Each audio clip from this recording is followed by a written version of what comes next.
I thought it was a great day. I thought it was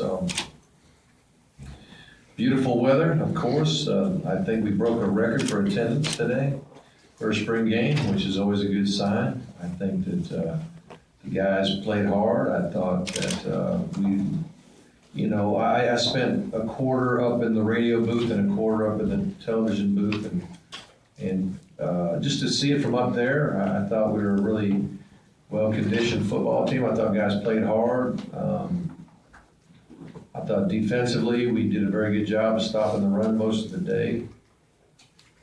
There was some throwing and catching that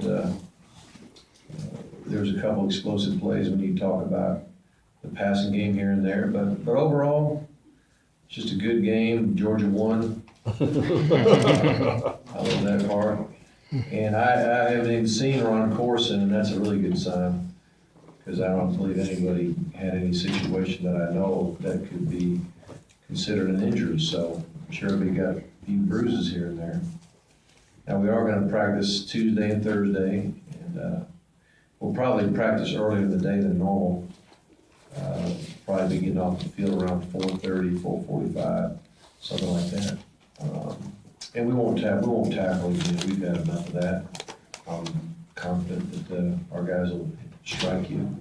So overall, I liked how things went so far this spring, and then I'll just open it up for anybody's questions. Mark, Jonathan Rump, almost 4 catches, almost 100 yards, 2 touchdowns. Have you seen anything probably like this in the spring?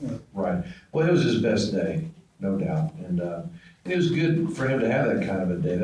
Today's the kind of day that helps give a guy confidence and helps him feel like he belongs. And of course, when the fans get a chance to see that kind of performance, they get excited about it. But to be fair to him, he's got a ways to go. He's got a lot to learn still, and but he's getting there.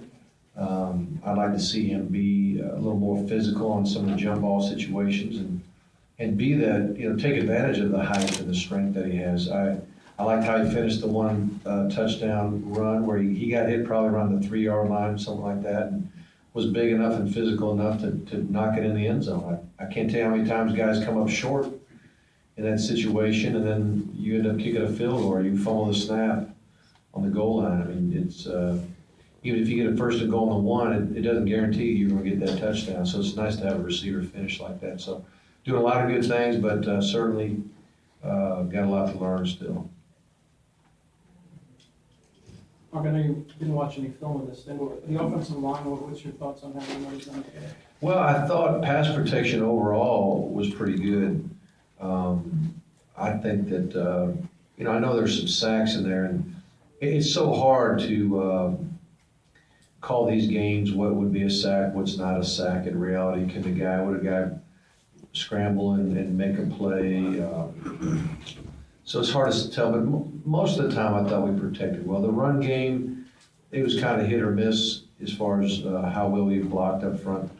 But I think, some of that had to do with our D-line. I think the D-line is really doing a nice job. I think Coach Wilson's doing a good job of coaching some good fundamentals, and some guys that have kind of been waiting in the wings are getting a chance to prove they belong. And so, but overall I thought the line did well. And then the other thing too is we've been doing a lot of substitution. We've been trying to see who can play what positions, trying to gain some depth that way, and compete. And when you play a spring game, you're playing 2 lines. You're playing 2 sets of receivers, 2 sets of DBs or whatever. So it makes you sometimes look vulnerable when if you only have to send one team out there, you're probably a little more sturdy than you think. Defensively, can you talk a little bit about, you got a couple of starting safeties back there, very young, Josh Clemens and Trey Matthews. We've heard about Trey all year. Josh gets defensive MVP. Are you seeing some pretty encouraging? Well, they're very talented guys. They haven't won a position yet because we still have more guys coming in to compete. A couple more signees are on the way, and a couple more we've got some safeties and some corners coming in. So I think the secondary is certainly not, this is not a done deal as far as who's going to start and all that, but they made a very good impression, obviously. And we're starting in the game today, and I think they played well. I heard Reggie Carter's name mentioned a lot today. Yeah. The ball a lot. You know what? The guy that everybody saw first or noticed first as far as mid-years was Trey Matthews. And he was making a lot of big hits and just looking like a football player, you know. But then as the spring went on, Reggie kept showing up. Reggie is a very good fundamental football player. Reggie plays downhill. He does a very good job of sticking his face on the runner and running his feet on contact. And then he's had an interception every time we've had a scrimmage. So he's got some good ball skills as well. Excuse me.